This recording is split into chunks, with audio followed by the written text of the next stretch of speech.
தமிழ்நாடு மட்டும் இல்லாமல் வேர்ல்டு ஃபுல்லாகவே வந்து ரீசெண்டாக செம்மையாக ஓடிட்டு இருக்க ஒரு படம் பாகுபலி 2. பாகுபலி 1 படம் பார்த்து முடிச்சோன்னே படம் சூப்பராக இருக்குது, வாவ் எக்ஸலண்ட் அப்படிலாம் சொன்னோம். அதையும் தாண்டி ஒரு பெரிய கேள்வி நம்ம எல்லாரும் மனசுல எழுந்துச்சு. அது என்னன்னு பார்த்தீங்கன்னா, கட்டப்பா பாகுபலியை ஏன் கொலை பண்ணாருன்னு பார்ட் 2 ரிலீஸ் பண்ணாங்க. பார்ட் 2 ரிலீஸ் பண்ண உடனே பாகுபலியோட கன்க்ளூஷன் நமக்கு கிடச்சிச்சு, அந்த கேள்விக்கு பதில் கிடச்சிச்சு. ஆனால் என்ன ஒரு பெரிய கேள்வி இப்போ நமக்கு தோணுதுன்னா, பார்ட் 1ல் வந்து ராணாக்கு வந்து ஒரு பையன் இருக்கிறதாவும் அந்த பையனை வந்து பிரபாஸ் கொலை பண்ணுறதாவும் காமிப்பாங்க.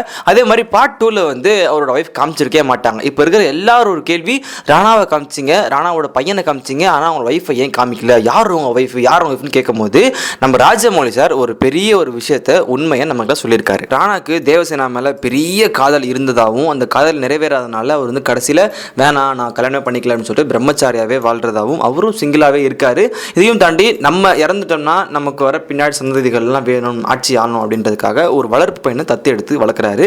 அந்த வளர்ப்பு பையனையும் பார்ட் 1லேயே பிரபாஸ் கொலை பண்ணிடுவாரு. இதே மாதிரி இந்த படத்துல இன்னொரு குழந்தையும் இருக்கு. அந்த குழந்தை தான் மகேந்திர பாகுபலி. பிரபாஸ் சின்ன வயசுல ஒரு குழந்தையை காமிப்பாங்க. அந்த குழந்தை ரியல் லைஃப்ல யாரு, அது என்ன குழந்தை, அந்த குழந்தை பேர் என்ன, யாரோட குழந்தைலாம் தெரிஞ்சுக்கணுமா சொல்றேன். அந்த குழந்தையோட உண்மையான பேரு அக்ஷரா. பிறந்து 18 நாள் தான் ஆச்சு. அந்த குழந்தை எங்க பிறந்துச்சுன்னு பாத்தீங்கன்னா, கேரளா மல்லேஸ்வரம் அப்படின்ற ஒரு ஊர்ல பிறந்த குழந்தை. அந்த குழந்தை யாரோட குழந்தைன்னு பாத்தீங்கன்னா வில்சன். இந்த படம் கேரளா அத்திராப்பள்ளி அப்படின்ற ஊர்ல ஷூட் பண்ணிட்டு இருக்கும் போது என்னாச்சுன்னா, ராஜமௌலி சார் ஒரு விஷயம் சொல்லியிருக்காரு.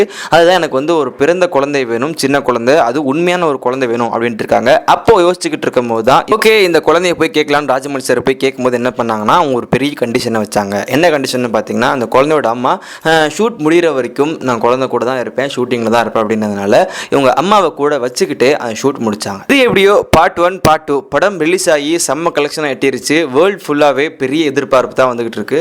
பார்ட் 3க்காக எல்லாரும் வெயிட் பண்ணிட்டு இருக்கோம். வருமா வராதான்றத நீங்க உங்களுக்கு தோன்றதையும் நீங்க கமெண்ட் பண்ணலாம். உங்க எல்லாருக்கும் தெரியாத ஒரு உண்மையை நான் சொல்லியிருக்கேன், நீங்க எல்லாம் அதை கேட்டிருந்திருப்பீங்க, பிடிச்சிருக்கும்னு நினைக்கிறேன். இந்த நியூஸ் பிடிச்சிருந்தா லைக் பண்ணுங்க, ஷேர் பண்ணுங்க, முக்கியமாக கமெண்ட் பண்ணுங்க, எங்க சேனலை சப்ஸ்கிரைப் பண்ணுங்க.